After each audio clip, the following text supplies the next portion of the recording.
Olá, pessoal, bem-vindo a mais um episódio da série Editais Milionários. Hoje vamos trazer aqui um pregão eletrônico de R$350 mil, tá? Fornecimento de combustível, gasolina, óleo diesel comum, óleo diesel S10 e vamos aqui ver como é que funciona esse pregão aqui no Banco do Brasil, no Licitações Z, né? Quais são as peculiaridades aqui desse edital. E eu tô aqui hoje com o Mário para nos acompanhar nesse estudo, nessa análise. Fala aí, Mário, pro pessoal.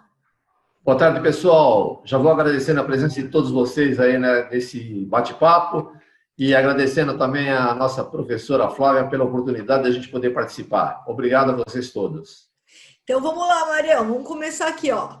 Esse edital, então, Mário, onde que ele vai acontecer? Ele vai acontecer lá no site do Banco do Brasil. Então, para quem não conhece, vou puxar aqui de praxe, né? Só para a gente entender aqui como é que funciona. Esse é o site aqui, ó, licitaçõesz.com.br. Deixa eu abrir aqui uma aba. Aqui, tá, Marião? Esse aqui é o site onde acontece. Para participar das licitações, eu já tenho que ter meu cadastro, meu credenciamento, acesso com a minha chave, cadastro minhas propostas, cadastro meus documentos. E aí, no dia marcado, no dia agendado aqui desse pregão, a gente vai participar aqui dessa licitação. Então, olha só. Veja, Mário, que apesar de ser um pregão eletrônico, o valor estimado ele não é sigiloso, porque hoje a regra que a gente tem é assim, ó. Se o edital de pregão eletrônico não trouxer o valor estimado, quer dizer o valor, né, que o órgão chegou quando ele estava na etapa de planejamento, ele faz pesquisas de preços, né, e ele chega nesse valor estimado. Então ele publicou, ele entendeu, nesse caso o gestor entendeu que deveria publicar, então tornou público o valor aí que eles pretendem, né, fazer essa licitação aqui, então não é sigiloso, porque se fosse sigiloso, a gente não teria essa informação de cara aqui no edital, né? Então, é o valor estimado, tá? R$350.850, tá? Aquisição, então, licitação de ampla participação, quer dizer, essa licitação pode participar todo mundo, não é uma licitação exclusiva, até pelo valor, né, não é exclusiva de pequenas empresas, como acontecem lá em alguns casos específicos, que a gente até já viu aqui em outros vídeos, em outras lives, tá? E olha só, o modo de disputa desse pregão eletrônico é um modo de disputa aberto. Então... Flávia, Pois me não. permite já fazer a primeira pergunta, interrompendo? Claro. O que é esse módulo de disputa aberto? O que significa isso? Perfeito. O modo de disputa aberto, Mário, como é que funciona? Hoje, pelo decreto 10.024, a gente tem dois tipos de modos de disputa, né? Ou é aberto ou aberto fechado. O aberto fechado a gente até falou já no outro vídeo anterior aí. E o modo aberto agora ele vai funcionar da seguinte forma, olha só. A gente entra, né, no dia que está marcado para abrir o pregoeiro vai fazer o exame preliminar de conformidade e vai abrir a etapa de lances. Então, quando ele abre essa etapa de lances, nesse modo aberto aqui, a gente tem 10 minutos, onde todos aqueles que estão participando poderão dar os seus lances. Só que é o seguinte, desses 10 minutos aqui, quando chegar no 8º minuto, quando chegar nos 2 últimos minutos, o que acontece, Mário? Se ninguém mandar lance nesses 2 últimos minutos, simplesmente se encerra a etapa de lance. Só que se alguém, qualquer um, mandar algum lance nesses 2 últimos minutos, a gente tem o que é chamado prorrogação automática. O decreto 10.024, ele meio que copiou o que acontece aqui na Bolsa Eletrônica de Compras de São Paulo, onde ele estipulou a prorrogação automática. Como é que funciona a prorrogação automática? Mandei um lance, tá? Esses 2 minutos, eles vão se integrar novamente. Eles voltam a ser 2 minutos integrais.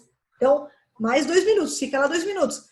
Alguém mandou um lance, prorrogação automática, 2 minutos, volta para 2 minutos integrais e fica lá o cronômetro marcando em vermelho aqueles 2 minutos. Tá chegando no finalzinho dos 2 minutos, alguém mandou mais um lance, 2 minutos de novo. Quem controla? Não tem fim. Então, exatamente. Vai embora, não tem fim. Quem controla quando que vai acabar são os próprios licitantes. Para que isso não se estenda aí por semanas, Mário, o que eles fizeram? Quando o modo de disputa for aberto, é obrigatório que o edital, e lá no sistema, ele vincule um valor mínimo entre lances. Então, vamos estipular, sei lá, R$100, R$500, né? Isso vai depender do valor total aí da contratação. Claro, se a gente está disputando valores aí muito pequenos, esse valor pode ser questão de centavos. Valores mais altos podem ser reais, pode ser 100, 500, R$1.000, vai depender do valor. Aí o edital estipula e coloca lá no sistema. Então, o sistema, na hora que a gente vai cadastrar o edital, a gente coloca qual é o valor mínimo entre lances. Então, vamos supor que seja R$100 entre lances o mínimo. E tem lá um lance de... vamos usar um outro exemplo aqui, vai. R$1.000, tá? Eu tenho lá um lance de R$1.000. Então, eu tô em 350 mil. Se alguém deu um lance de 350 mil, eu só consigo dar de 349. Então, quando eu tento dar um lance fora desse intervalo estipulado, o próprio sistema não vai aceitar meu lance. Por que foi feito isso, Mário? Exatamente para não se estender a licitação, que nem já aconteceu, a gente já ficou sabendo, né? Aqui na Bolsa Eletrônica de Compras de São Paulo, os caras colocavam lá turno de analistas de licitação. Então, os caras iam se revezando. Cafezinho ali, virava madrugada, aí de manhã chegava o outro, pegava o café, trocava, virava madrugada. Para isso não acontecer, né, porque fica disputando centavos lá, claro que vai longe. Então, para isso não acontecer, colocando um intervalo mínimo entre lances, isso já diminui o tempo, né, dessa etapa de lances. Então, mas vai continuar. Enquanto tiver lance nesses 2 minutos, prorroga-se. Só vai acabar quando esses 2 minutos escoarem sem que ninguém mande nenhum lance nesses 2 minutos. Aí acaba e finaliza a etapa de lances ali. Certo. E aí, né? Bom, vamos lá. O que a gente vai ver mais aqui? Além, então, desse modo aqui de disputa, tá?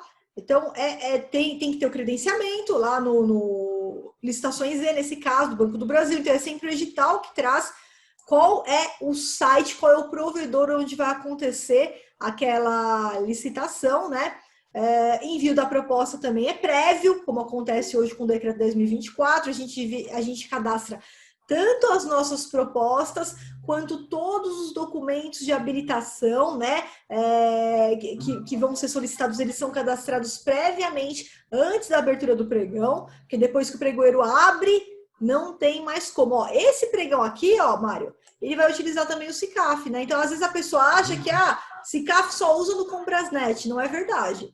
Né? Então, esse pregão aqui, os sistemas também. Ele também, então, quem diz é o edital. Se o edital está falando que vai usar o SICAF, então vai utilizar o SICAF, né? E que é muito mais, muito melhor para a gente fazer a questão da habilitação. Então, é o edital que vai estipular. Aí a gente vai ver os documentos que não constam do SICAF, a gente tem que anexar, né?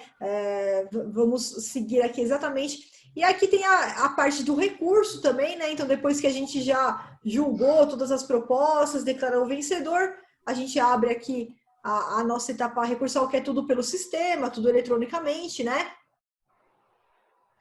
Flávia, Oi? uma dúvida aí.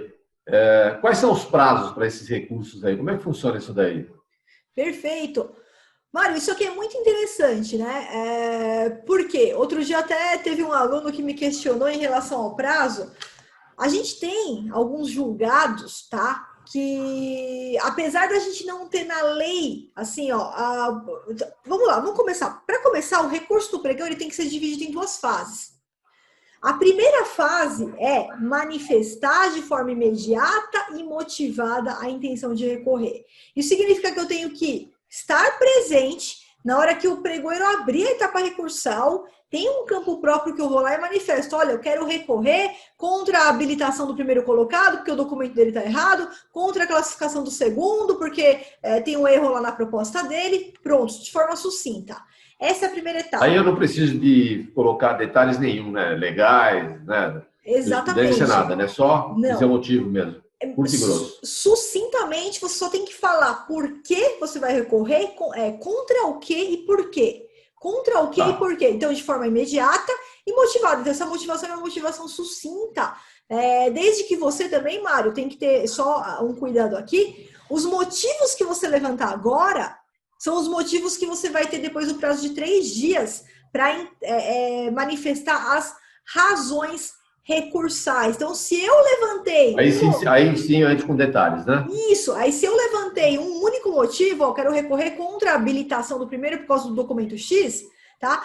Eu vou ter que, nos meus 3 dias, fazer a minha petiçãozinha com os detalhes falando sobre esse motivo. Então, eu não posso comer bola nesse momento. Eu preciso falar tudo que está errado. Tudo que eu vi de errado, fale agora ou cale-se para sempre. A gente tem que manifestar. Então, quem manifestou vai ter 3 dias para depois dar o detalhe no que a gente chama razões de recursos, e os demais depois tem mais 3 dias para contrarrazoar esse recurso, né? Agora, como você perguntou de prazo, é muito interessante, Mário, porque esses 3 dias que eu estou falando para as contrarrazões e para as razões, a gente tem isso daí bem claro, mas a primeira fase de manifestar de forma imediata e motivada, a gente não tem uma lei falando, olha, tem que conceder pelo menos 1 hora, tem que conceder pelo menos 2 horas. Não, o que a gente tem sim são alguns julgados, algumas jurisprudências indicando que menos de 30 minutos é muito pouco tempo. Menos de 30 minutos é muito pouco tempo. Então, eu sempre falo para os meus alunos que são servidores, nunca dê menos que 30 minutos. 30 minutos é o mínimo. Quer dar 1 hora? Pode dar. Quer dar 2 horas? Pode dar. Então, olha só, esse edital aqui, ó, ele deu 30 minutos. Quer dizer que em 30 minutos é para essa primeira fase, manifestar de forma imediata e motivada. Mário, por que isso é importantíssimo? Importantíssimo.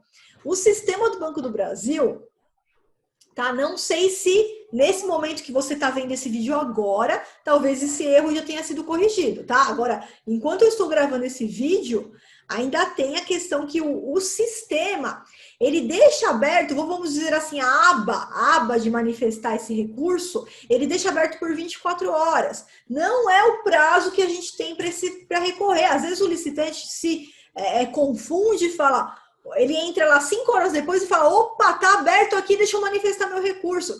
Esse recurso vai ser considerado intempestivo. Então, tem que ficar de olho nisso. Não é porque o sistema tem uma falha, que tem lá uma aba que está aberta, que você está no seu direito. Não está. O que vale é o que o edital estipulou. Talvez o pregoeiro já diga isso para você no chat. Eu sempre oriento meus alunos pregoeiros a dizer, olha, você tem 30 minutos. Quem quiser formalizar, manda uma mensagem lá no chat. Você tem 30 minutos, corre e formaliza, tá? Mas se o pregoeiro não fizer isso, eu tenho que ler o edital, e ver qual é o prazo. Então, às vezes o cara entra lá 5, 6, 7 horas depois, tá aberto, manifestei o recurso. Não é mais recurso, perdeu. Passou os 30 minutos, acabou. Só quem manifestou dentro desse prazo, e a gente tem como ver isso no sistema, que vai poder entregar as razões de recurso lá no prazo de 3 dias. Correto. Interessante isso, né, Mário? Dependendo do Bastante sistema.